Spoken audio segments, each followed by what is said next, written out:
¿Qué pasa por la mente de las personas que en el punto más neurálgico de la pandemia se resisten a cuidar su salud y su vida o la de otros, no siguiendo las acciones que se recomiendan para tal fin?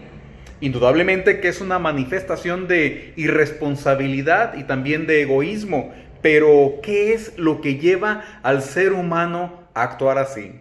Sorprendente es constatar las cifras de personas contagiadas de COVID-19 en nuestro país creciendo impresionantemente, a la par que personas siguen sin acatar las medidas preventivas para minorar la propagación de la enfermedad, y por mencionar solo los casos más comunes, gente que además de no aislarse, no usar cubrebocas o hacerlo inadecuadamente, no guarda la sana distancia y se concentra así en espacios públicos y también privados. En la tercera semana del mes de enero, diariamente en promedio, el sector salud registraba más de 20,000 nuevos contagios y 1,800 muertes. Es decir, en menos de un minuto, alguien estaba falleciendo por esta enfermedad en algún punto de la República, con lo que nuestro país ocupa ya el cuarto lugar a nivel mundial detrás de Estados Unidos, Brasil y también la India.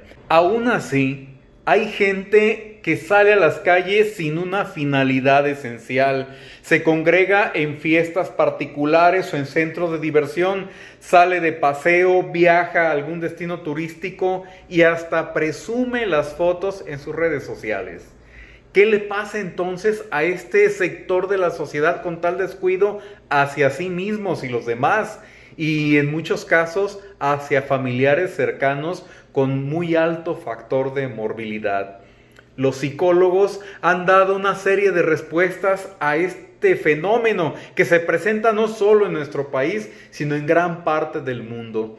Por ejemplo, me llama la atención lo que dice el especialista Gordon Hasmund, quien en una entrevista para la cadena CNN refiere que con la crisis del coronavirus se han dado tres tipos de personas: los que responden en exceso, aquellos que acabaron con el suministro de papel y otros productos en las tiendas de autoservicio cuando recién se presentaba la pandemia en los primeros meses de 2020. Los que están en el punto intermedio y que son aquellos que hacen lo que la autoridad le indica sin entrar en pánico, y los que no responden. Estos últimos son en sí los considerados como peligrosos en este estudio, y es que desobedecen la guía de salud pública, pues entre otras cosas se consideran invulnerables. Creen que no se enfermarán y que el problema no es tan grave, o que si lo es, no les afectará a ellos, generalmente por su edad. Esta postura no es una mera irresponsabilidad. Psicológicamente es considerado este aspecto como una disfunción emocional y social, pues se tiene desde esta perspectiva una apreciación irreal de los hechos, una falsa imagen de lo que está sucediendo. Infravaloran la pandemia o desacatan las normas preventivas porque no quieren perder, según este tipo de personas, el control sobre sus vidas. Aunado a esto, privilegian lo individual sobre lo colectivo, es decir, no les importa la salud de los demás, sino su bienestar y confort. Y esto los vuelve aún más peligrosos. Por eso los gobiernos están insistiendo en que todos nos quedemos en casa.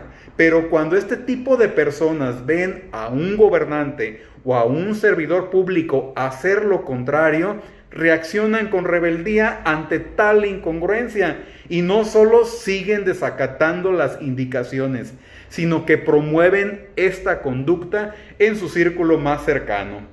Los gobiernos no solo de México, sino de la mayor parte de todo este continente han carecido de estrategias para aminorar los estragos de la pandemia, pero también de un discurso eficaz y coherente con sus propias acciones, además de no existir aún estrategias para atender las secuelas emocionales y que, según la Universidad de Toronto, son tan preocupantes como la propia sería Salud Física. Esta institución, tras llevar a cabo una serie de entrevistas online a un amplio número de personas para evaluar de primera mano la influencia del confinamiento en la salud mental, tras la cuarentena, un 28.9% de personas presentaban síntomas de estrés postraumático y un 31.2% de depresión, es decir, un 60% se enfrenta no solo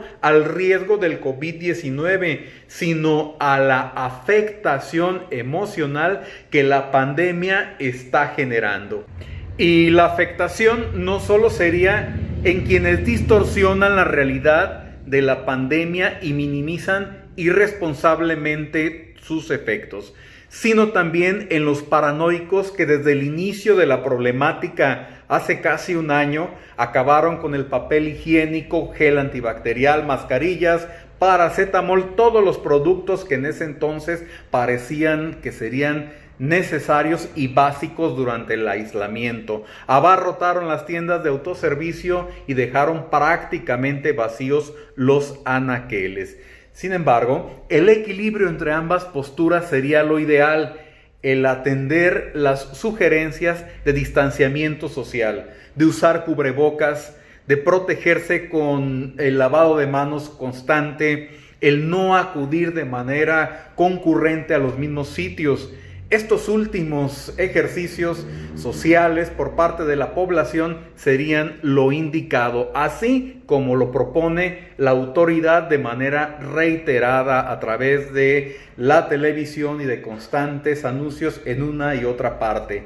Pero reforzaría más este tipo de discurso el propio ejemplo de nuestros gobernantes.